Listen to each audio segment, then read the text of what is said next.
Bueno, les damos la bienvenida a todas y a todos los que nos están acompañando. Estas jornadas que hemos organizado las 3 centros de formación teológica que tenemos aquí en Córdoba.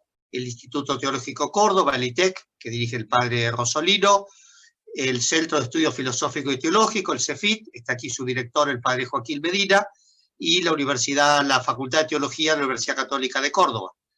Entonces, hemos pensado como un servicio teológico que queremos ofrecer a la iglesia aquí de Córdoba, y también creo que tenemos otros participantes y a todos les damos la bienvenida. El padre Pablo Nasif, como vicario pastoral de la arquidiócesis, nos va a decir una palabra sobre el sentido de esta jornada y lo que vemos cuál puede ser su importancia. Adelante. Muchas gracias, José María, gracias y bienvenidos a todos. Una alegría ver rostros conocidos y gente de otras diócesis que también se suman. Por ahí mi mirada y la mirada va a ser un poquito más pensando también en el camino que venimos haciendo en Córdoba. Quiero en primer lugar agradecerle a José María y a la universidad, a Guillermo y al ITEC, a Joaquín y el CEFIT, que se han propuesto organizar esto, una hermosa experiencia de un trabajo conjunto a la que se suma también acompañando el arzobispado, la diócesis, y un saludo también del obispo y de los obispos auxiliares de Córdoba. También agradecer a los expositores, a quienes van a tener nos van a proponer hoy una reflexión, una mirada y una invitación en el comentario. Me parece que esta invitación que nos han hecho llegar, esta propuesta de este ciclo de 2 conferencias, que nos animan a pensar un poquito más la conversión pastoral en clave sinodal de la vida de las comunidades y de la Iglesia toda, es un aporte buenísimo de reflexión que en Córdoba se inscribe en el camino del sínodo de Córdoba, se inscribe en un camino que viene siendo una búsqueda, pero mucho más grande en la Iglesia toda.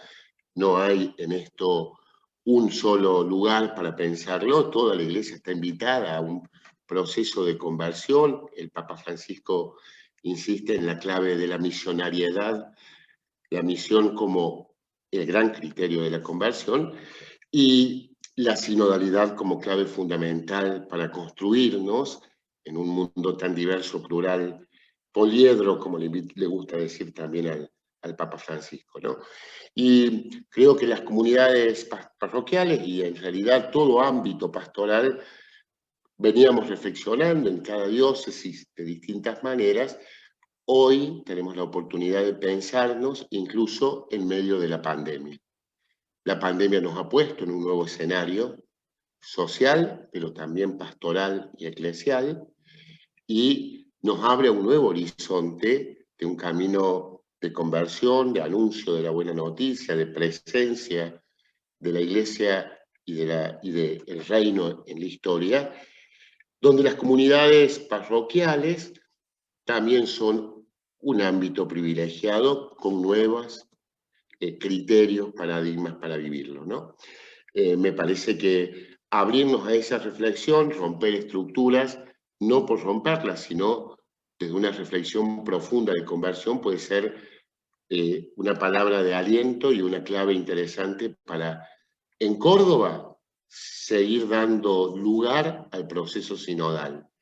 En las otras diócesis, en los otros ámbitos, seguramente también, aunque no los conozco tan específicamente.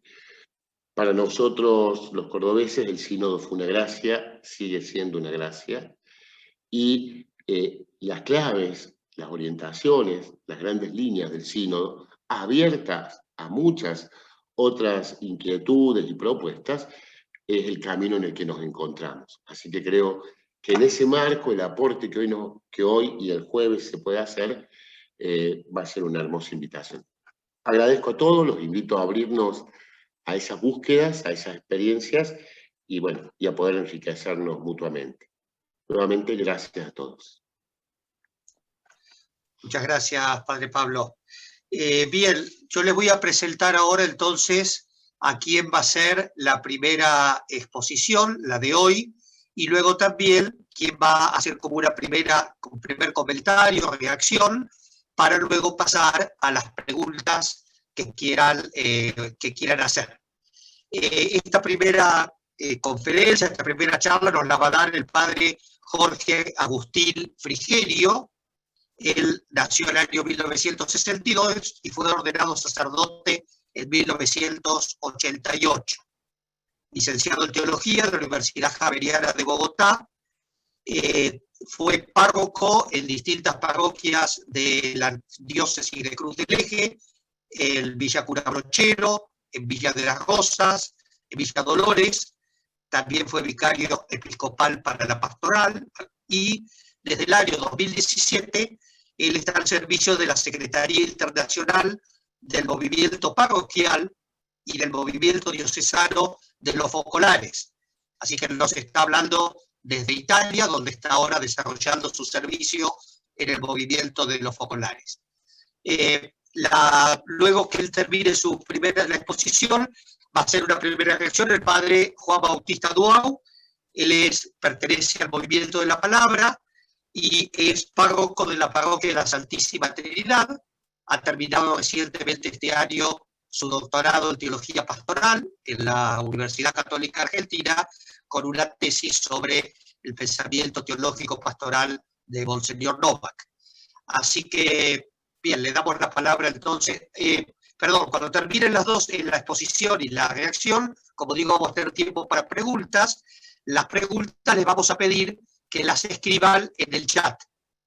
Y entonces yo voy a tratar de ir recogiendo las preguntas, ordenándolas un poco para pasársela al expositor principal o al que hace la reacción, como ustedes, que puedan contestar lo que ustedes van planteando.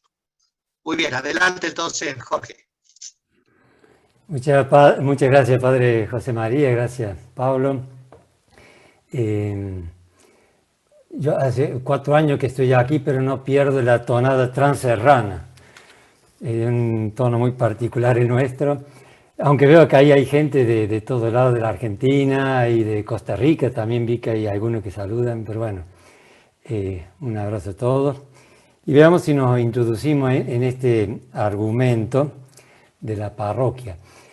Yo he pensado como metodología compartir un PowerPoint, que a lo mejor es más fácil para ustedes ir siguiendo el discurso que voy haciendo.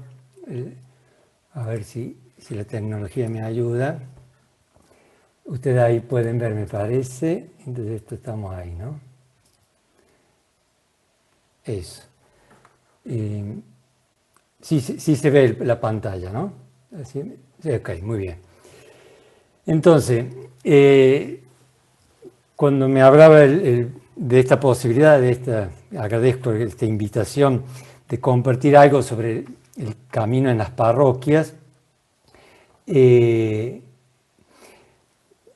justo salía en esos días Fratelli Tutti, ¿no? Este encíclica del Papa. Así que justo me vio fue como una luz esta realidad de la parroquia, el lugar privilegiado para pensar y gestar un mundo abierto. Y como subtítulo he pensado esta aplicación de los 4 principios del Evangelii Gaudium, ¿no? Del Evangelii Gaudium. La parroquia representa un lugar privilegiado para las relaciones humanas. Podríamos decir que es una comunidad, incluso en las grandes ciudades, ¿no? Como Córdoba, por ejemplo, ¿no? Yo soy de pueblos, pero también en las grandes ciudades se viven relaciones cercanas, humanas. Podemos decir donde en cierto modo el rostro del otro no me es desconocido y yo no soy como alguien desconocido para el otro. Es decir, esta realidad donde los vínculos nos acercan, ¿sí? Por otra parte, la parroquia no es una estructura caduca, y lo pongo así porque se ha pensado que quizás la parroquia ya pasó de moda. De hecho, cuando fue la jornada de jóvenes, la JMJ, en Polonia, una de las preguntas que los obispos le hicieron en Polonia, ¿no? Con todo lo que es Polonia eclesialmente, dijeron, ¿será que la parroquia ya pasó de moda, ¿no? Ya tenemos que ir a nuevas estructuras eclesiales? Y el Papa en el Evangelii Gaudium dice justamente esto, ¿no? La parroquia no es una estructura caduca, precisamente porque tiene una gran plasticidad, puede tomar formas muy diversas que requieren la docilidad y la creatividad misionera del pastor y de la comunidad. Esto de Evangelii Gaudium 28. Justamente la parroquia es muy versátil, ¿no? Nosotros vemos una parroquia, los que tenemos más años, hemos visto que parroquias que a lo mejor estaban muy vivas en un momento, después a lo mejor siguió otra dinámica y se murió la vida, y al revés, otras que a lo mejor estaban un poco muertas, después la comunidad se reactivó, tomó nuevos caminos y se llena de vida. Es decir, son las personas que hacen la parroquia, ¿no? Que puede ser que sea un grupo de paredes muertas.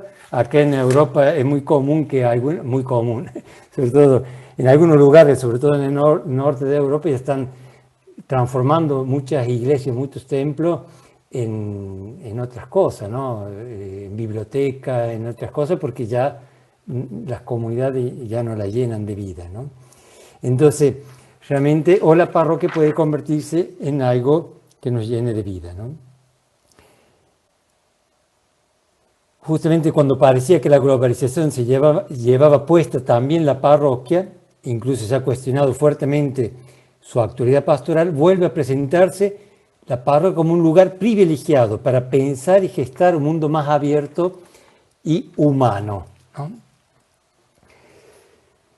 Yo me parecía guiarnos por los 4 principios de la Evangelii Gaudium, ¿no? El tiempo es superior al espacio, la unidad prevalece sobre el conflicto, la realidad es más importante que la idea, el todo es superior a la parte. Y como les decía, este título que tomé del capítulo 3 de la Fratelli Tutti, pensar y gestar un mundo abierto. Entonces nos encaminamos a estos principios que se orientan específicamente el desarrollo de la convivencia social y la construcción de un pueblo donde las diferencias se armonicen en un proyecto común. Estos principios se encuentran cuando el Papa habla de justamente la dimensión social de la evangelización. El Papa dice que estos principios se anclan en la doctrina social de la Iglesia, ¿no? En esos 4 principios fundamentales de la doctrina social, que son la dignidad de la persona humana, el bien común, la subsidiariedad y la solidaridad, ¿no? Esto está como estos principios de la dignidad de la persona son los que sostienen estos 4 principios, ¿no? Y el Papa dice, lo hago con la convicción de que su aplicación puede ser un genuino camino hacia la paz dentro de cada nación y en el mundo entero. ¿Sí? El Papa está hablando de la cuestión social, ¿no?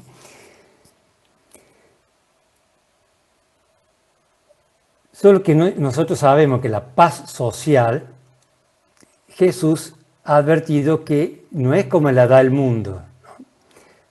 Que simplemente la paz para el mundo es ausencia de conflicto, ¿sí? Y muchas veces esa ausencia de conflicto es equilibrio o de fuerzas o porque se ha eliminado uno de los que generaba el conflicto, ¿sí? A través de la violencia, ¿sí? Jesús dice que su paz es diferente. En ese sentido, el Papa nos va a ayudar a través de estos principios a una realidad que no está hablando solo de un nivel horizontal de la paz. Él entiende la paz como justamente hacer presente el Evangelio en el mundo. O sea, es evangelizar, pero no solo evangelizar en un sentido, podríamos decir, espiritual, ¿no? Hacer presente el Evangelio en el mundo, en las relaciones también comerciales, sociales, políticas, ¿no? Es decir, en todos estos aspectos sociales, ¿no? Por eso me parecía que tomar estos principios para hablar de la parroquia es para ayudarnos a emigrar de una comprensión de la parroquia solo litúrgica, ¿no? Sino justamente mirar la parroquia como todo el territorio al cual es confiada la evangelización de todas esas personas y todo ese lugar, toda la relación entre las personas de ese lugar, del territorio. No solo reducirnos a los servicios que brindamos como la parroquia, ¿no? la carita o la catequesis o la liturgia. ¿Sí? Ir a estos otros ambientes. ¿Sí? Los 4 principios, me detengo un poquito primero en los 4 principios antes de entrar en cada uno. Los 4 principios son uno solo, indivisible entre ellos, ¿no? Es como mirar esta realidad desde diferentes angulaciones, pero siempre como que van a ir a terminar en la misma propuesta, digamos así, ¿no? Que justamente esto de que el Papa habla de la oposición polar o la tensión bipolar, que es una tensión entre pares de conceptos que tienden a excluirse mutuamente, ¿sí? Por ejemplo, cuando habla todo esto que ya conocemos de varón-mujer, ¿no? de lo local y lo global, es decir, todas estas cosas que parece que afirmar uno es negar el otro, ¿sí? Y el Papa habla justamente de esta, que tomando quizás, él no dice ahí en el Evangelio Gaudium de dónde lo toma, pero sí lo que lo han analizado, dice que probablemente se inspira en Romano Guardini, ¿no? Que en una obra que habla de la oposición polar, ensayo para una filosofía del concreto viviente, ¿no? Una obra de Romano Guardini, ¿sí? Entonces es una tensión entre pares, ¿sí? Esto es importante.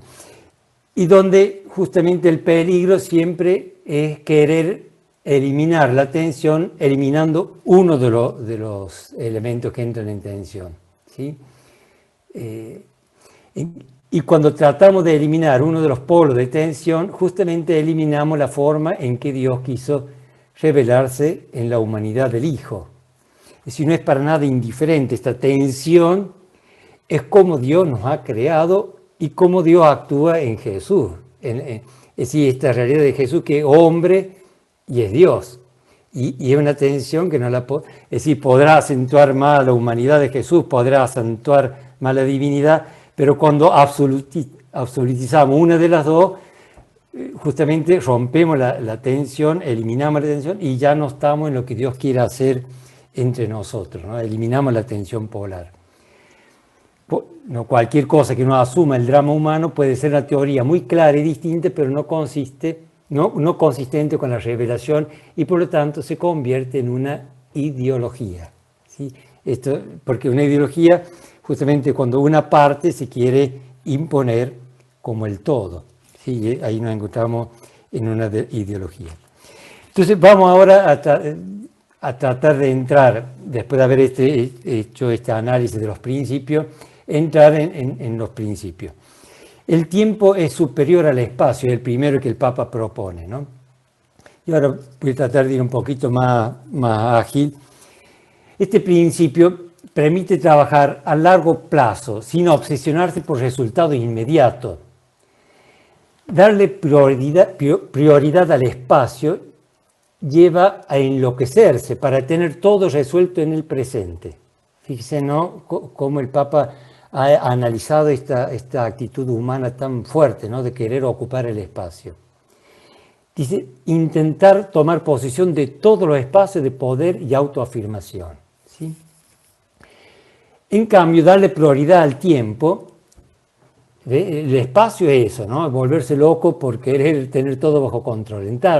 Darle prioridad al tiempo es ocuparse de iniciar procesos más que poseer espacio. Se trata de privilegiar las acciones que generan dinamismos nuevos en la sociedad e involucran a otras personas y grupos que las desarrollarán. Es decir, a lo mejor yo no logro tener todo bajo control, ¿no? Iniciaré un proceso que a lo mejor otros llevarán adelante. E incluso puede ser que vaya más allá de mi presencia, por ejemplo, en una parroquia, ¿no? A lo mejor yo tengo que iniciar procesos con grupos, con personas que van que terminarán después que incluso yo me vaya de allí, ¿no? Entonces, tener esta humildad de iniciar los procesos aunque yo no vea el resultado, ¿sí? Esto es una dimensión, como vemos, diferente de situarse en la parroquia. Después, el Papa, esta es una afirmación que él hace cuando era cardenal en Buenos Aires, que la toma Spadaro en un artículo que hizo recientemente, si es actual aún la propuesta que hace Bergoglio, el Papa, la propuesta de su pontificado, si es actual, ¿no? Entonces él habla mucho allí del tema del discernimiento, ¿no? Cómo el Papa se sitúa en esta actitud de comenzar procesos, todo lo que es la espiritualidad jesuita del discernimiento, ¿no?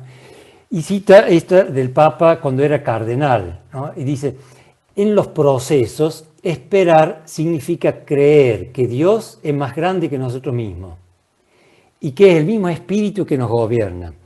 Por ahí se entiende esto que justamente cuando al Papa, ¿se acuerdan? O los que los pudimos escuchar en aquel momento cuando él comenzaba el ministerio y le preguntaron ¿qué proyecto tiene?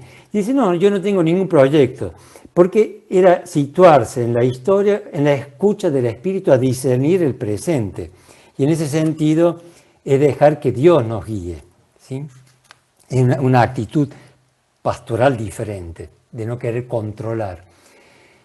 Y podríamos decir que Dios es el primero que no quiere ocupar espacio, ¿no? Sino generar procesos a través de los cuales construye su presencia en la historia, todo lo que es la historia de la salvación, ¿no?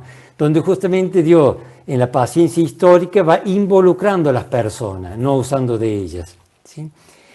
Y cuando vemos Jesús, también tiene esta misma actitud. Por ejemplo, en el Evangelio de Juan se ve mucho en estos diálogos, ¿no? Por ejemplo, con la samaritana, en la curación del ciego, cómo va haciendo todo un proceso, ¿no? En el diálogo. Y de este diálogo, por ejemplo, con la samaritana, podemos ver algunas actitudes que nos pueden servir pastoralmente, ¿no? Por ejemplo, descubrir las necesidades, ¿no? Todo no creer que ya las conocemos, ¿no? Como Jesús pregunta, ¿no? Dice, ¿qué quieres? ¿Qué es lo que necesitas? No parte que yo ya sé lo que tú necesitas, ¿no? Hay que descubrirlas, ¿no? Y también en ese descubrirle involucrar al otro, preguntarle, ¿no? En ese sentido, estar en el momento presente, que es generativo, el momento presente, no estar... Jesús no estaba pensando en los apóstoles que se habían ido a buscar alimento, estaba ahí en el momento presente y se encuentra con la samaritana. Hacerse uno, dice San Pablo, ¿no? Hacerse... llorar con el que llora, reír con el que ríe, ¿sí? Entrar en la empatía con la persona que yo tengo delante. Después también es acompañar, como Jesús va haciendo todo un proceso de acompañamiento con esta mujer, ¿no? Es decir, todo ese proceso, en el proceso que va haciendo de la fe. Después recomenzar siempre, por ahí parece que el diálogo se bloquea, Jesús arranca de nuevo, va para otra parte, es decir, nosotros, Jesús no lo vio, pero nosotros muchas veces fallamos, experimentamos el fracaso, las cosas no salen bien. Tener esta paciencia de recomenzar. También saber dar responsabilidad. Jesús en ese sentido, como la samaritana, después va y es la samaritana la que evangeliza y anuncia a todos los demás. Y Jesús la deja que anuncie ella, ¿no? No dice, no, esperaban ir los apóstoles después. No, la deja que parta con la iniciativa, saber dar responsabilidad, esto que se llama la delegación efectiva, no que sea solo que te doy un nombre, pero después en el fondo, como dudo de ti, lo hago yo o mando otro con el que me confío. No, confiar en la persona, porque cada uno se mueve con el espíritu. También saber con quién responder a las necesidades, ¿no? En ese sentido Jesús se mueve con los apóstoles. Él, lo primero que hace es armar la familia de los apóstoles, ¿no? Él siendo Dios no dice yo me basto, es decir, arma un cuerpo y el cuerpo que después seguirá en la historia, no es él, ¿no? Y después estar atento a los frutos, ¿no? Como Jesús después, que los apóstoles querían que comiera, pero bueno, él se pone a atender todas las personas que vienen, es decir, los frutos hay que recibirlos y implica abrir nuevas estructuras, implica romper nuestros esquemas. Es decir, no podemos seguir con nuestro esquema, no, yo tengo que hacer esto, ya tenemos pensado hacer así, y entonces disculpen, no tengo tiempo para ti. el que viene como fruto de la evangelización romperá nuestro esquema necesariamente, ¿no? Y esto siempre tenemos que estar atentos a abrirlo. Otro principio, la unidad prevalece sobre el conflicto. En este sentido, ante el conflicto, dice el Papa, algunos simplemente lo miran, siguen adelante como si nada pasara, se lavan las manos. Otros entran de tal manera en el conflicto que quedan prisioneros, pierden horizonte y proyectan en instituciones las propias confusiones e insatisfacciones. Esto, como ven, estas dos actitudes, el Papa hace un análisis de nuestras comunidades parroquiales, esto lo vivimos todos, nosotros mismos, cuántas veces hemos cometido hemos vivido estas cosas, ¿no? Y hemos sufrido y hecho sufrir a los demás, ¿no? Y dice el Papa, hay una tercera manera, es aceptar sufrir el conflicto, resolverlo y transformarlo en el eslabón de un nuevo proceso. Como vemos acá, nos estamos situando en una nueva manera de situarnos ante el dolor, ¿sí? Que no es querer resolverlo. Es la primera cosa. El Papa habla de habitar el conflicto.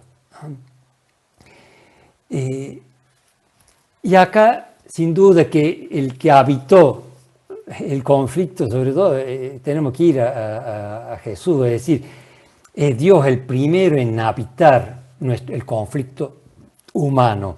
Es decir, esta actitud de hacerse hombre, vivir oculto 30 años, predicar estos 3 años y después estar en la cruz, justamente ahí ha tomado dinámicamente todo dolor humano y lo ha transformado y lo ha llenado con su presencia y con su amor. Es decir, Jesús al dolor humano lo habita. En ese sentido, Monseñor Lauro Tisi, que es el obispo de Trento, que conoce algo del movimiento de los focolares, pero no muchísimo, pero él dice, esta intuición que ha tenido Chiara Lubich de Jesús abandonado y crucificado, es decir, Dios que grita el abandono, ¿no? Justamente, dice, es el Dios que puede dar respuesta al drama del hombre moderno. Dios que no mira el dolor y la pregunta humana desde afuera, sino que la llena con su presencia. Dice lo que puede realmente dar respuesta a las atrocidades realmente que hemos vivido en el siglo XX y estamos viviendo en el siglo XXI. ¿No? Si en su grito de abandono penetra hasta lo más profundo, ¿no? Si Dios mío, ¿por qué me has abandonado? Que si lo vemos como Jesús lo vive, no tiene respuesta. Jesús no, la respuesta es la resurrección, pero eso después que Él la vive, la respuesta podríamos decir, no la recibe. Es Él abandonarse en el silencio absoluto del Padre, ¿no? Es decir, ante el silencio del Padre, Él elige abandonarse. Podríamos decir que ahí hace este salto infinito, ¿no? Von Balthasar también habla esto del hiato, ¿no? Como Jesús en este momento sana esta inmensidad que es el infierno, ¿no? Jesús llena el infierno con su presencia, esto que rezamos en el credo, descendió a los infiernos. Es decir, donde no está Dios, donde no existe Dios, lo llena con su presencia. Es decir,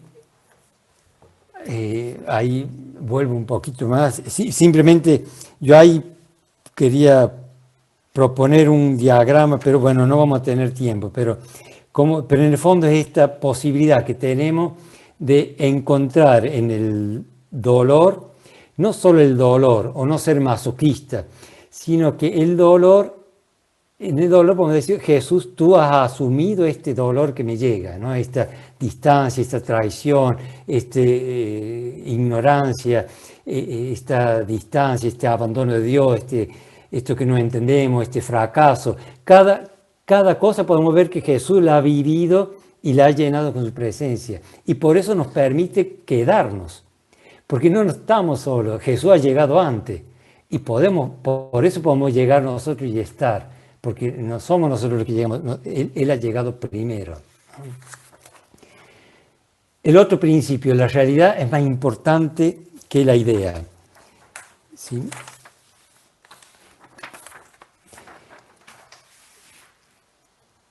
El Papa dice, evitar diversas formas de ocultar la realidad, y hace toda esta lista de los purismos angélicos, los totalitarismos, los nominalismos, todas estas cosas que pueden realmente ocultar la única cosa que es importante ver, que es la realidad. Dice, la idea, que son las elaboraciones conceptuales, están en función de la captación, la comprensión y la conducción de la realidad. ¿Sí? Pero es la realidad más importante que la idea. ¿Sí?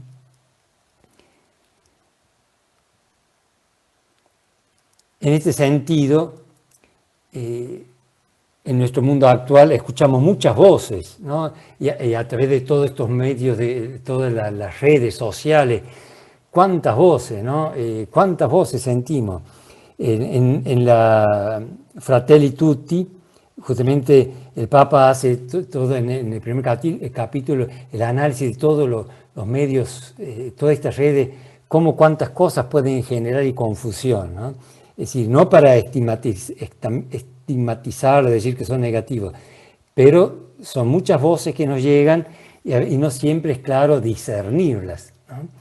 Entonces el Papa ahí propone un principio de discernimiento, que es la encarnación de la palabra y su puesta en práctica. Dice, el modo de escapar a las ideologías y anclarnos en la realidad. Y ahí cita esta frase de 1 de Juan. Dice, en esto conocerán el Espíritu de Dios.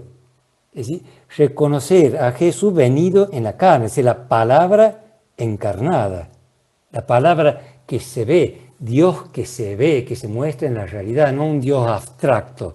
No, después de la encarnación no es posible que las cosas de Dios no se vean, que la comunidad cristiana no muestre lo que cree, si no se convierte en un Dios que no es el Dios de Jesús, ¿no?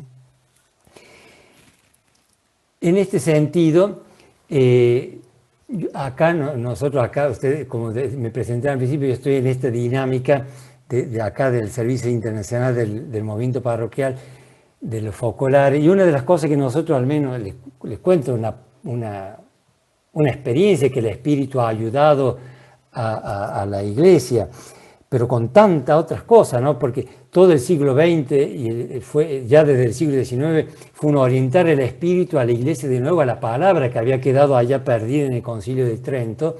Es decir, fue la gran perdedora de la Contrarreforma. Es decir, prácticamente la palabra quedó sola en la Iglesia evangélica.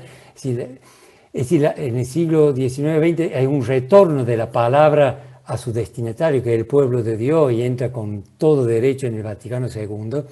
Pero justamente el Espíritu también a través de muchas voces hace retornar la palabra, y también a través de los nuevos movimientos y espiritualidades, la renovación carismática, por ejemplo, cómo hace presente esto, y tantos otros. Ahí está el padre del movimiento de la palabra. Es decir, todos estos movimientos que tornan a la palabra. El Espíritu a Chiara Lubick a la primera le enseñó esta práctica tan ingenua, poder decir, pero es fortísima, ¿no? De vivir la palabra, o mejor dicho, podemos decir que la palabra de Dios sea vivida. Es decir, en el sentido pasivo, en cuanto que no es una cuestión moral de que yo tengo que vivir la palabra como una máxima de tener que vivir cosas, como tener que hacer cosas, sino que es dejar que la palabra de Dios viva en mí. Es la palabra la que tiene el dinamismo, dice Jesús, de hacer lo que ella tiene. Yo me acuerdo de una pequeña experiencia que hice, que estaba complicado con unos vecinos ahí, me había ido mal, tenía un problema ahí, lo hago breve, pero y se generó un conflicto con estas otras personas, ¿no? Y yo tenía como una rabia, una cosa dentro, digo, pero ¿cómo estas personas me han traicionado, ¿no? Y la cosa que me acuerdo que estaba todo el día con esta cosa que, no, esto realmente lo tenemos que hablar y lo tenemos que solucionar, si no esto no va a ir a ningún lado. Pero yo veía que me tenía que serenar para poder hablar y no me lograba serenar. Me acuerdo cuando llegó la misa, ¿no? Justo en el Evangelio, esa parábola de los dos deudores, ¿no? Que el rey perdona a 10.000 talentos y al siervo, y el siervo después al compañero no le perdona los denarios. Y Jesús dice, bueno, lo mandan en cárcel, todo eso, y Jesús termina, dice, así les pasará a ustedes si no perdonan de corazón al hermano. Yo me acuerdo que decía, pero no hay que perdonar, dice, porque si perdonamos y no hablamos, dice, al final no se solucionan las cosas. Y yo como que discutía con la palabra. Y al final y veía que Jesús simplemente hacía silencio y se repetía esa palabra, perdonar de corazón al hermano. Yo vi que cuando dejé entrar esa palabra, ¿no? Perdonar de corazón al hermano, yo me encontré como que la palabra obró en mí eso que la palabra decía, perdonar de corazón al hermano, y sanó en mi corazón esa rabia profunda que sentía. Pero lo hizo la palabra en mí cuando yo la dejé entrar, no es que yo lo hice. Para mí fue muy fuerte eso, ¿no? Como es la palabra que obra lo que la palabra dice, ¿no? En ese sentido Jesús dice, la semilla produce siempre fruto y viene con garantía de fábrica, podemos decir, Dios ha garantizado la semilla. Nosotros somos la tierra que la tenemos que dejar obrar. Y después, el fruto que produce en nosotros no nos pertenece solo a nosotros, pertenece al cuerpo de la iglesia, por lo tanto hay que compartirlo, hay que darlo, no nos podemos quedar en nosotros. No como algo que nosotros hemos hecho, sino justamente lo que Dios ha obrado en nosotros. Y en ese sentido no hay peligro de orgullo porque es dar gloria a Dios por los frutos que produce en nuestra vida. Y la palabra compartida genera justamente el encuentro, la comunidad, porque el fruto es el dinamismo de la palabra, porque la palabra es Dios y Dios es comunión, es Trinidad, es familia. Entonces, siempre la palabra tiene ese dinamismo trinitario, ¿no? O sea, siempre va a producir, si lo dejamos actuar a la palabra, producirá comunión. El otro principio, el todo es superior a la parte. Trato de acelerar un poquito porque ya el tiempo escapa. Aquel Papa dice, justamente después lo aclara esto en la Laudato Si y ahora en Fratelli Tutti. Es decir, todo está conectado, ¿no? Todo está en relación con todo, ¿sí? Es decir, realmente esta es la comprensión de esta realidad. Es decir, mirar al mundo como un todo armónico, ¿no? Este es el sentido, que no es solo una forma de decir, sino es un principio hermenéutico, una visión, una perspectiva que justamente nos permite ver la creación, las personas, los acontecimientos, con sus tensiones, incluso lo que nos hace sufrir, lo que nos va, los problemas que vivimos en la parroquia, verlo con los ojos de Dios. Y Dios no se desespera, ¿no? Y Dios, como me creó a mí, creó al hermano que me hace sufrir, y como creó al hermano, me creó a mí que hago sufrir al hermano. Es decir, estas tensiones que se generan en la comunidad, si la miramos desde nosotros, queremos como solucionarla, porque la miro desde mi visión, que soy una parte. Cambio, mirar desde el todo, desde la comprensión de Dios, nos ayuda a estar más serenos, ¿no? Dice el Papa, desde esta perspectiva, el mundo es algo más que un problema a resolver. Mire qué frase más sabia. Un misterio gozoso que contemplamos con alegría y alabanza. Incluso este momento del virus, este COVID que nos tiene ahí, que no sabemos a dónde vamos a ir a parar, si lo miramos humanamente nos desesperamos casi. Si lo miramos desde Dios, sabemos que no tenemos que resolverlo. Es una oportunidad que Dios nos da. Y esto que estamos viviendo ahora, por ejemplo, es una oportunidad que nos da el COVID, esta comunicación ahora que estamos viviendo planetaria, ¿no? Es decir, es una mirada diferente justamente desde el todo como lo mira el Eterno Padre, podríamos decir, ¿no? Y en ese sentido, ponernos ante la realidad no como a quererla resolver, sino con una actitud de escucha, ¿no? más pasiva, ¿no? De escucha de la voz de Dios que habla a través de esas circunstancias, aunque sean circunstancias dolorosas, ¿sí?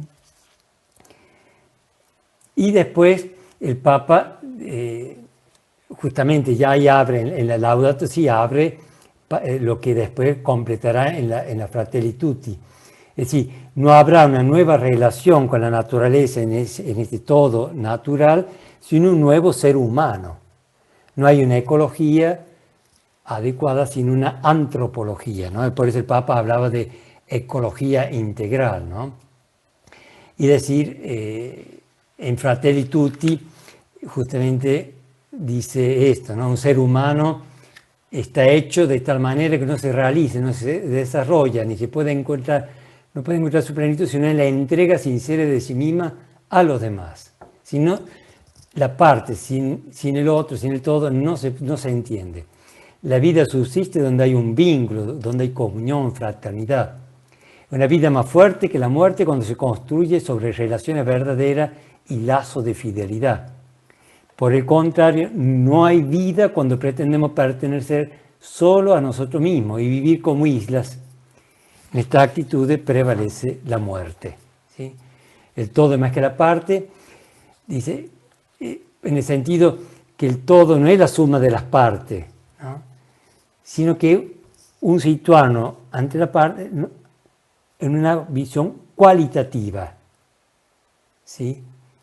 En ese sentido es importante las relaciones, o sea, porque si yo soy la parte que quiero entender el todo, me voy a situar como a querer tener la síntesis y sobre todo, ¿sí?, a querer tener el control de todo. En cambio, si me sitúo en esta actitud de escucha ante la realidad y de que el todo me va a escapar a mí, que soy solo una parte y que no puedo pretender poseerlo, entonces podemos situarnos en el valor del vínculo, valorar las relaciones, en esto, y estar con esta persona que es sacramento, aunque sea una sola persona, es sacramento de la humanidad, ¿no? Por eso Maximiliano Kolbe, cuando da la vida por una sola persona, este padre de familia, Juan Pablo II lo interpretó como martirio, aunque él no dio la vida por Jesús, podríamos decir, pero es que en cada persona está toda la humanidad y está en el sentido Dios presente. Si él dio la vida por una persona, en esa persona está el todo en ese sentido, ¿sí? Es un sacramento del todo, ¿sí?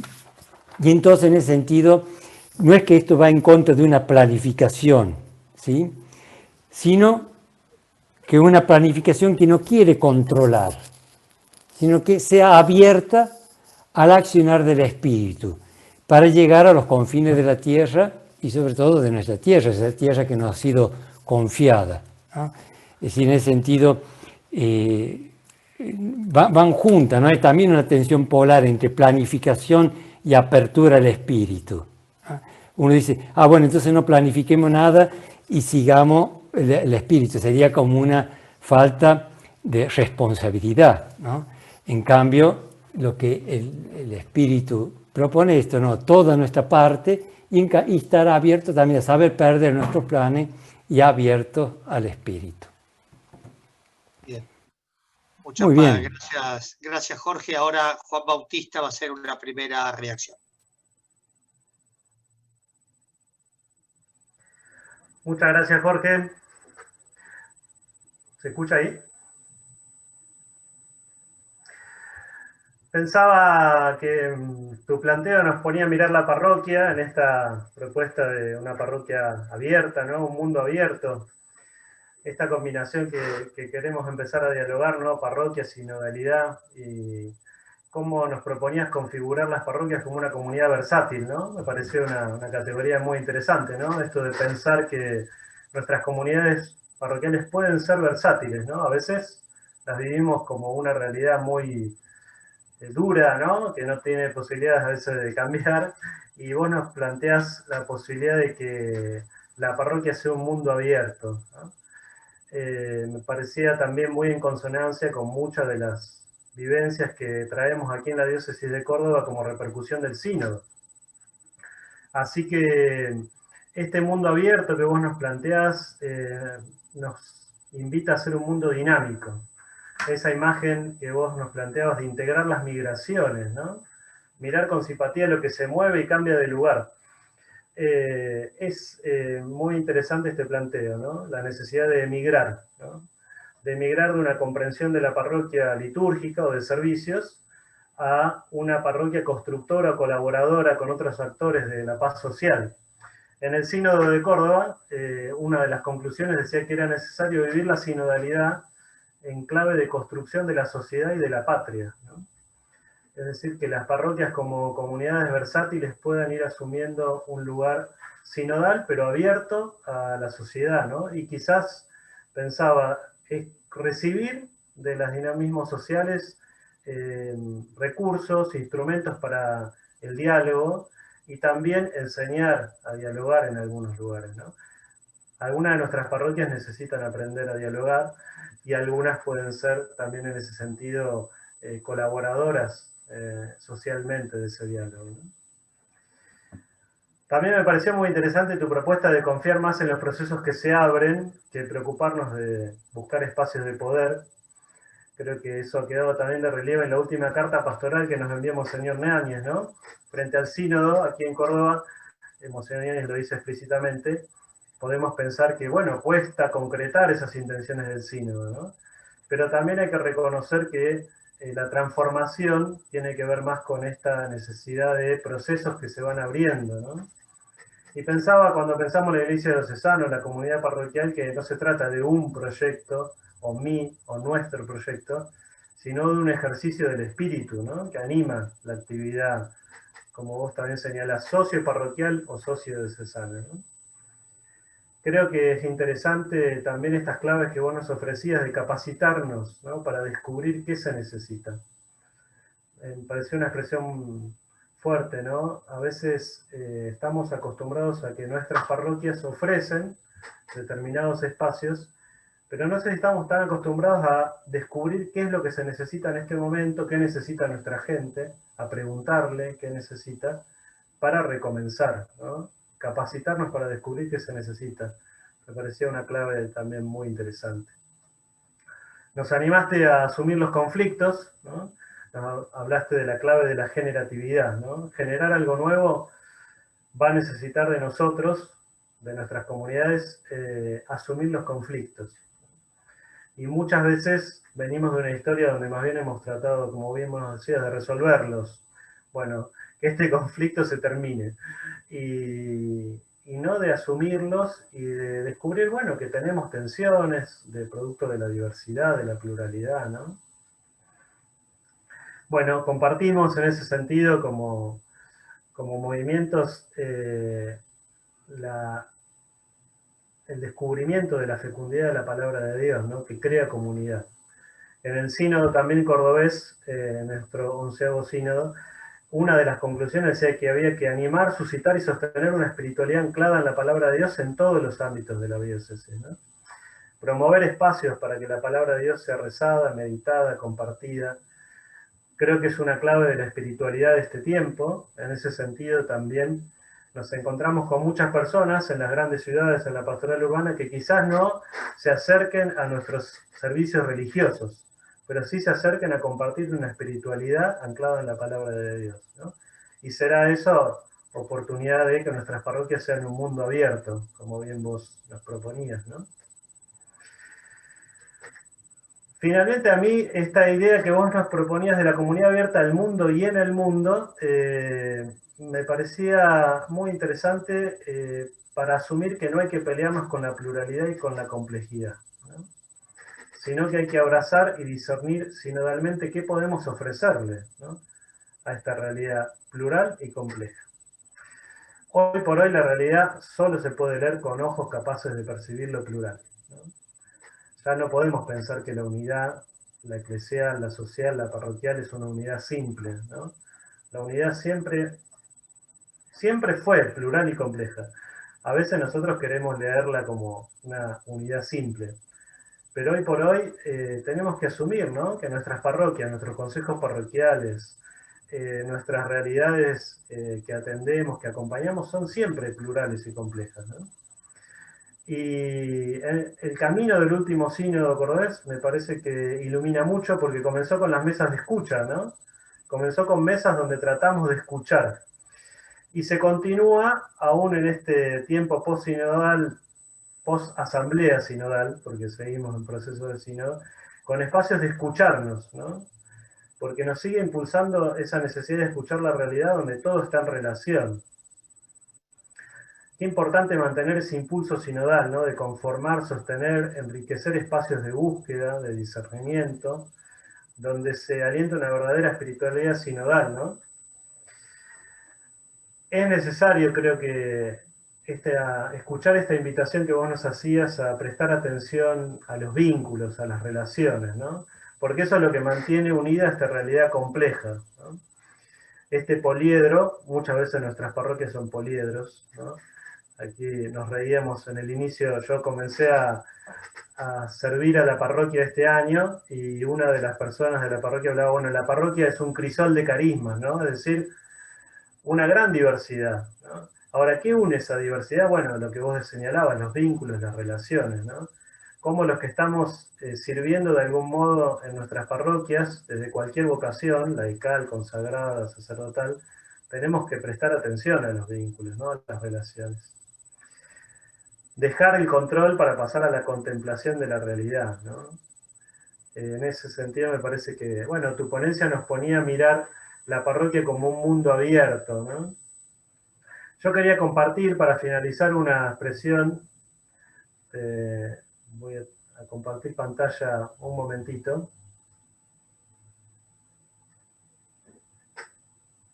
Una expresión de Pedro Casaldáliga, que me parece muy iluminadora, ¿no? Él dice, él pone el título en poema Rectificación, ¿no? Y dice, saber esperar, sabiendo al mismo tiempo, forzar las horas de aquella urgencia que no permite esperar.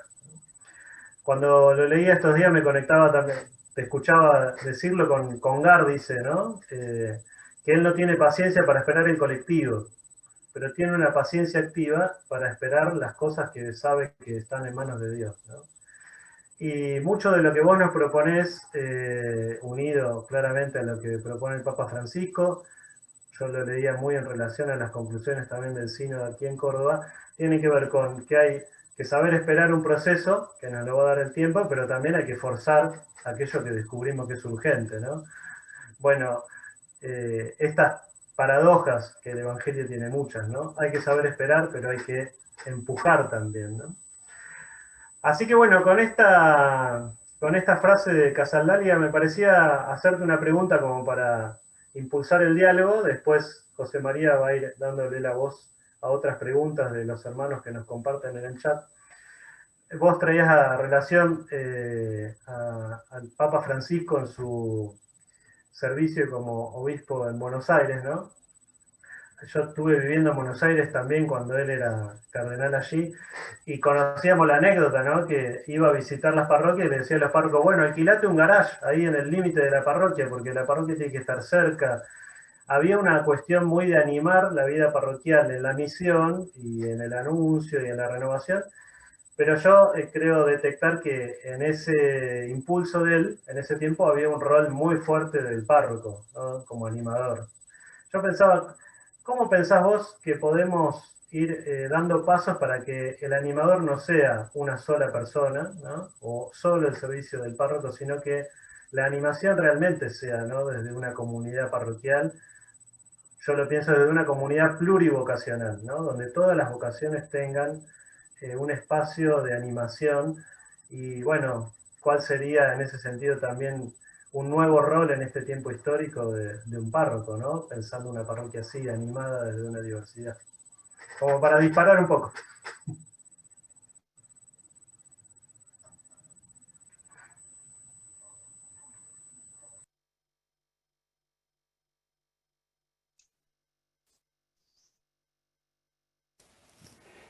Disculpa, Juan, ¿me podés repetir? Porque justo me distraje leyendo una pregunta y justo me hiciste la otra tú. Sí, sí, te decía que cuando compartiste un poco de Bergoglio en Buenos Aires, no, no Sí. Bergoglio Papa, que él trabajaba mucho por buscar que las parroquias estuvieran presentes en los barrios. Los párrocos nos contaban que les decía, bueno, alquilate un garaje en el límite de la parroquia para que la parroquia esté presente en todos lados. Pero yo detecto, también lo entiendo, ¿no? En su momento histórico, una cuestión muy vinculada al párroco, ¿no? Y te decía, bueno, ¿cómo pensás vos que en este momento podemos trabajar para una animación parroquial desde todas las vocaciones, ¿no? Desde una diversidad de vocaciones, donde quizá el rol del párroco esté relativizado sanamente, ¿no? Para lograr una animación. ¿Cómo pensás vos que esos procesos en este tiempo histórico que los necesita acá? La carta pastoral de Monseñor Niani, su última carta, también nos habla de una necesidad de reconfigurar las parroquias, ¿no? ¿Cómo pensás vos, desde la experiencia que ustedes tienen, que eso es posible, ¿no?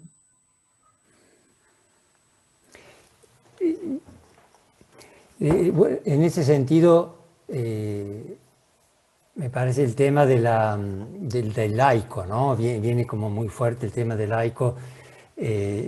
Como le decía él también en esta carta, que decía, esta hora del laico, pero parece que el reloj está detenido, ¿no? Que nunca llegue esta hora, ¿no? Me parece que esto, cuando él habla, por ejemplo, en esa imagen, ¿no? De ir a un garaje, estamos hablando de los servicios que brinda la parroquia, ¿no? Siempre está en esa línea y me parece que va bien en el sentido de acercar los servicios. Pero me parece que lo del laico no va en esa línea de que justamente el laico, como evangelización, ocupa espacios que no son de la liturgia o de la catequesis o de la caridad, sino va al tema de la salud, va al tema de la educación, va al tema, ¿no? Donde justamente los laicos se mueven, ¿no? Y en ese sentido no entra en conflicto con la parte que está más ligada a la acción ligada al ministerio sacerdotal, digamos, ¿no? Que es esa parte, digamos, de los servicios de la parroquia. Pero en la medida que nosotros formamos, o sea, nosotros, digamos, como comunidad parroquial, se forman laicos vivos, estos actuarán también en otros ámbitos. En ese sentido, se abrirán nuevos espacios, no estaremos todos ahí a querer leer la lectura o hacer la colecta, ¿no? Si nos amontonaremos todos en el mismo espacio. Sabremos abrir justamente nuevos espacios de evangelización y nos daremos cuenta que muchos de los lugares que justamente ocupa el laico y solo él, justamente, por ejemplo, el mundo de la salud, ahora, ¿no? Que estamos hablando en esto del COVID, ¿cuánto notamos que la evangelización de ese lugar humaniza la salud, ¿no? Y no es indiferente un enfermero, un médico tocado por el evangelio, que uno que no lo es, ¿no? Y uno ve ahí cuántos valores están compenetrados en el mundo de la salud. Es decir, darnos cuenta que ahí entra el evangelio y esa es la función, justamente el mundo abierto. Es decir, nosotros no tenemos que ser autorreferenciales, sino justamente abrimos el garaje, ¿no? Pero para hacer un punto de seguir formando gente que entre en las diferentes realidades del mundo. Que después no va, es siempre en tensión, no es que una o la otra, ¿no? Me parece que son ambas, ¿no? Es decir, necesitaremos la liturgia, la catequesis, sin duda. Pero para abrir estos nuevos espacios de evangelización que son fundamentales hoy para llegar al mundo de hoy, si no, no dialogamos con el mundo, ¿no? No sé si me viene esto así como de primera cosa, ¿no? Sí, sí, muchas gracias, Jorge. Te voy a ir pasando alguna pregunta. Algunas ya estaban hablando justamente de cómo integrar a los laicos, cómo evitar el clericalismo. De alguna manera algo ha respondido ahora, creo. Una pregunta puede ser bien interesante. Hablaste un poco, hiciste referencia a Laudato Si. El Papa habla mucho ahí del cuidado de la casa común. ¿Cómo fomentar desde la parroquia esta adhesión al cuidado de la casa común, a la conciencia ecológica? ¿Qué podrías aportarnos ahí? Es decir, sin duda ahí, la primero será escuchar a las personas que tienen esta sensibilidad. Yo no soy un especialista en esto y no me siento como en grado de hablar tanto. Pero bueno, de la experiencia que uno ve, es decir, cómo el Papa parte de la ecología integral. O sea, la primera cosa, la persona, ¿no? Al centro, ¿no? No podemos dar vuelta y que nos quede la persona perdida, ¿no? Es decir, la ecología se entiende bien, como la ve el Papa, si vemos la persona al centro y en el sentido los últimos, los que han quedado fuera del sistema, los que han quedado marginados, en este caso las personas que están sufriendo más, por ejemplo, esta situación de pandemia. Es decir, yendo al encuentro de ello, encontraremos también cómo equilibrar el aspecto del cuidado de la creación. Es decir, porque justamente el ir al último me pone en la tensión justa para comprender el uso de los bienes, por ejemplo, ¿no? Es decir, pero el uso de los bienes me lo equilibra el hermano. Es decir, si yo no tengo relación con el otro, ¿qué es lo que es tener mucho o tener poco? ¿Qué es ser rico o ser pobre?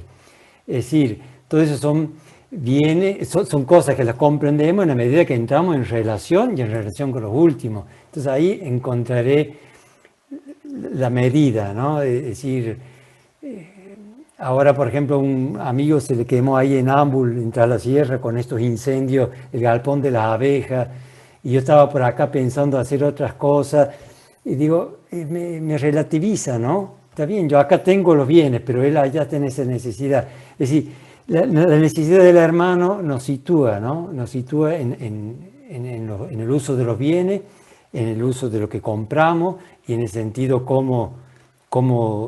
porque en el sentido, el cuidado de la naturaleza va en cómo la consumimos o cómo la devastamos, ¿no? Cómo la curamos o usamos de ella. Entonces me parece que son esas cosas esos principios, tensiones polares, dice el Papa, que nos ayudan justamente a entrar en armonía también con lo que está alrededor nuestro, ¿no? ¿Qué elementos, qué aspectos podrían ayudar a este proceso de conversión que necesita una comunidad parroquial desde la escucha? ¿Qué podrías aportar ahí? Al menos la experiencia que hacemos mucho, ¿no? Y uno oye, esta actitud de escucha a la realidad, a las circunstancias que uno se encuentra, esa relación con el prójimo que me presenta en el momento actual, es estar presente en el presente. De ahí se abren como las mejores posibilidades, ¿no? Yo creo que uno dice, ¿cómo nos situamos en la realidad? En eso, con la humildad de que yo soy pequeño, soy limitado, pero el Espíritu quiere actuar a través de nosotros, ¿no? Entonces, si eso lo hago solo, tendrá un eco. Si lo hacemos juntos en la comunidad parroquial y nos situamos con humildad, decir, a ver, ¿qué les parece que puede ser importante? ¿Qué preguntas están alrededor nuestro? Y empezar a relacionarnos con nuestro alrededor sin querer partir de lo que nosotros queremos dar, sino en esto que dice el Papa, la actitud de escucha, ¿no? Escuchemos qué hay, las preguntas de la gente, las preguntas de nuestro entorno, cuáles son nuestras periferias. Una cosa que no alcancé a decir, dice, el ir a las periferias no es tanto para llevarle a Dios, ¿no? Sino que tenemos que ir a la periferia porque allí está Dios. Es decir, Jesús está crucificado fuera de los muros, fuera. O sea que no está en el centro ya Dios. Entonces, si queremos encontrar a Dios, tenemos que ir donde está, y Él ha emigrado a la periferia. Entonces nosotros tenemos que ver en nuestro ambiente con humildad, decir, bueno, ¿a dónde podemos ir? De acuerdo a nuestras posibilidades, no tenemos que desesperarnos, no tenemos que creer que vamos a solucionar el mundo, pero sí emigrar en lo que hoy entendemos juntos, que tenemos que emigrar y responder a esa necesidad, sabiendo que no vamos solos, que Dios está con nosotros. Era lindo esto que citabas, Juan, ¿no? Es decir, como provocar procesos sabiendo que no estamos solo con nuestras manos, ¿no? Vamos en nombre de Jesús, ¿no? Que ha vencido al mundo. Después no quiero dar recetas porque después cada realidad es cada realidad, ¿no? Está bien. ¿Cómo podemos ir pasando para un laicado más comprometido en los espacios de evangelización y en especial qué lugar tendrían los jóvenes en este espacio? Para mí una de las experiencias más fuertes en ese sentido es el contacto vivo con la palabra, ¿no? Porque, con la palabra de Dios, porque justamente la palabra nos pone a entrar en las intimidades, dice San Pablo también como el Espíritu entra en las coyunturas, ¿no? Entonces el contacto con la palabra permite a los niños, a los jóvenes, a todos, entrar a discernir el Espíritu realmente en las circunstancias de cada día, ¿no? de las que yo vivo, de las que el joven vive con los demás. Yo ahí en las parroquias que he estado, yo quedaba admirado de los jóvenes cómo encontraban, por ejemplo, cómo vivir esto en un conflicto con una compañera. Me acuerdo uno que le hacía bullying, ¿no? Y poder vivir con esa compañera que le hacía bullying, poder vivir la palabra, por ejemplo, amar al enemigo. Y dice, ¿cómo? No es posible. Y después creer fue encontrando camino y generando un diálogo que parecía imposible, y en cambio la palabra se articula y empieza a entrar y abre camino, increíble. Y eso lo hace el Espíritu. Yo creo que creer que eso, la palabra es para todos, ¿no? Ahí hacías una referencia un poco a iglesias que se van vaciando en el norte de Europa.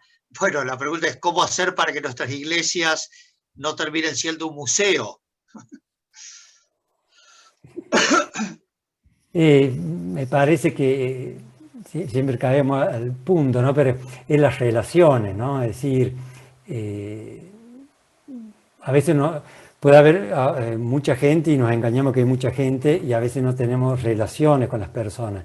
Yo creo que la pandemia, como dicen muchos, ¿no? Analistas pastorales, nos está haciendo una verdad pastoral, o sea, como una hora de la verdad pastoral, digamos, porque nos ha sacado a la gente y después han vuelto. ¿Cuántos han vuelto? ¿Quiénes han vuelto?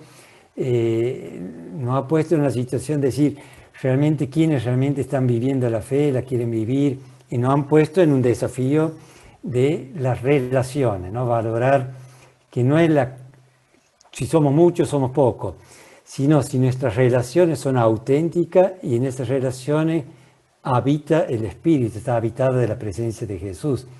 Porque después es Él que atraerá a la gente, no somos nosotros. Nos engañamos y pensamos que haciendo técnica o cosas no sé qué vamos a atraer a la gente. Lo único que atrae y convierte es Jesús, Dios. Entonces, pero Dios habita en donde hay amor, y no ese canto famoso, donde hay caridad, donde hay amor, ahí habita Dios. ¿Sí? Entonces, si nosotros cuidamos que nuestras relaciones sean habitadas por el Espíritu, en ese sentido, en constante reconciliación, sabiéndonos perdonar, sabiendo como Jesús dice, bueno, Padre, perdonarlo, no sabe lo que hacen, y saber excusar, ¿no? No tomar todo de pecho, porque bueno, se hace difícil. Entonces, en la medida que nuestra relación habite Dios, eso es una comunidad que atrae, ¿no? Es decir, atrae necesariamente. A veces cuando hablamos de la renovación de las parroquias, puede ser un cierto riesgo que nos quedemos solamente en la renovación de estructura o de ministerios. Entonces, más bien, cómo favorecer un dinamismo de renovación, no solamente quedándonos en estructuras. Yo cuando estuve ahí en la parroquia me di cuenta que los ladrillos son muy dóciles y es muy fácil hacer estructura, ¿no? Sí, porque cada vez meter ladrillos juntos son más dóciles que las personas, ¿no? Entonces, en ese sentido, la formación de una comunidad es fatigosa, exige tiempo, dedicación, pero es la apuesta, ¿no? Es decir, apostar a las personas. Es fatigoso, exige emplear tiempo, ¿no? Tiempo pastoral, ¿no? Es decir, no pretender que las cosas porque las dije ya están, o deben ser, o el otro ya entendió, o por qué no lo hiciste si yo te lo dije, porque justamente las personas, las comunidades exigen tiempos, ¿no? En ese sentido es genial esta expresión del Papa, el tiempo es superior al espacio. Es decir, saber, pero no es un tiempo en el sentido de que el tiempo cura las heridas, no el tiempo por el tiempo solo no hace nada, solo nos envejece. Es decir, cuando yo comienzo un proceso, exige tiempo, pero tengo que comenzar en el proceso, lo que decía Juan, tenemos que provocar, ¿no? Provocar el espíritu, es decir, no estar ahí pasivo. Es decir, pero apostando sobre todo a las personas y a los procesos, y eso exige dedicación, exige acompañar, exige confiar en las personas, esperar, saberlas perdonar cuando no han hecho o no han comprendido. Y también paciencia con nosotros mismos, porque por ahí perderemos la paciencia, por ahí nosotros haremos sufrir a los demás. Para mí un momento difícil en la parroquia ha sido cuando me he dado cuenta, por ejemplo, que he dañado a las personas, ¿no? Dañado a personas que son tus colaboradores por una palabra que dijiste mal o que estaba distraído, cansado. Y noté, por ejemplo, una persona que la destruí, ¿no? Y ya cuando me di cuenta ya no podía hacer nada. ¿Y qué podía hacer, no? Admitir el límite también mío, ¿no? Que metí la pata y saber que esa persona tenía todo el derecho de mandarme a pasear a aquel país y cortarme el rostro y chao.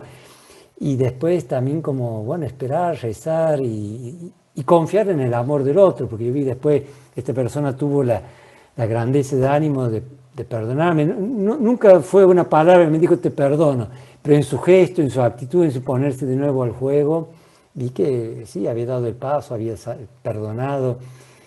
Y esto es la apuesta más grande, me parece, a las personas y a la formación de las personas, pero la formación en este sentido, no formación solo de la cabeza, sino en todos estos procesos, ¿no? que exigen las personas. Con todos estos cambios que se han dado a raíz de la pandemia, ¿no es cierto? El tema de esto mismo que estamos haciendo ahora, de comunicarnos por las pantallas. No sé si ya ustedes mismos en su movimiento hay alguna reflexión sobre estas nuevas modalidades pastorales, incluso si puede decir alguna palabra de eso.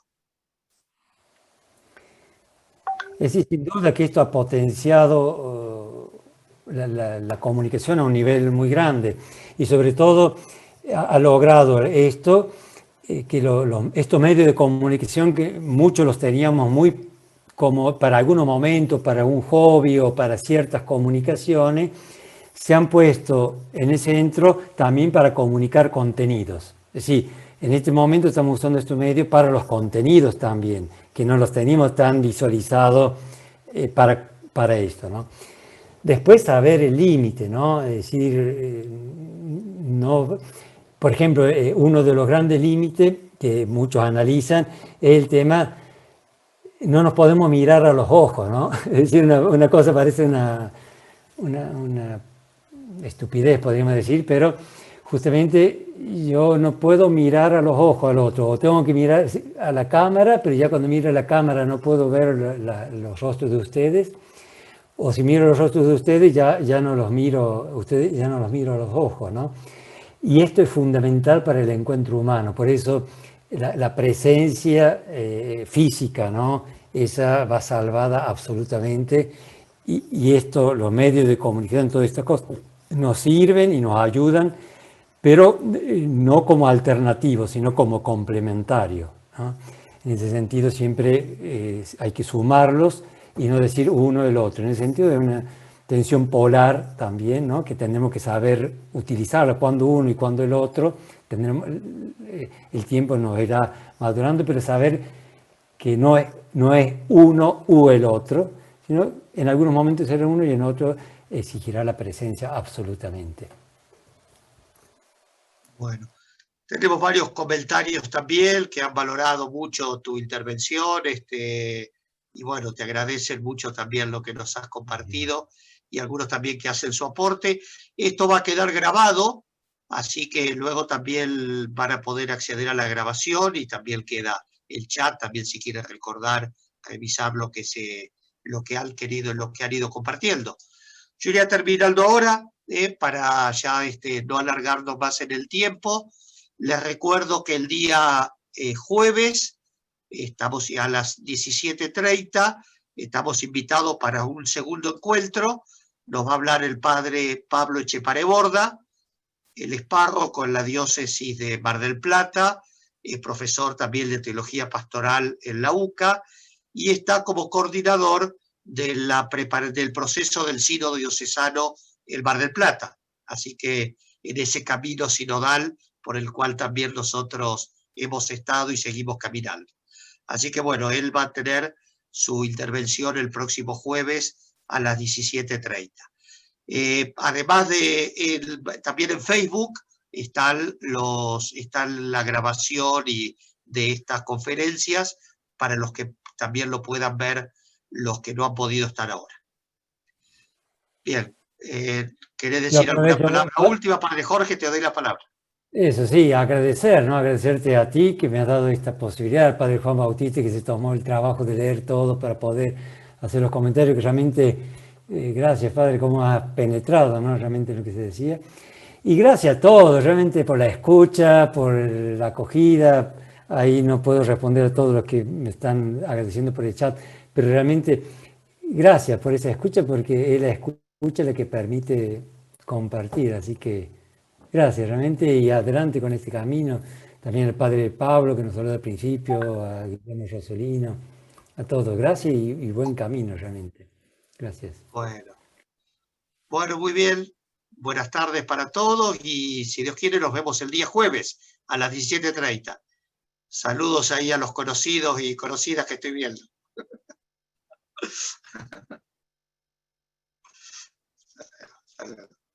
Chao, gracias, gracias. Hasta luego, gracias.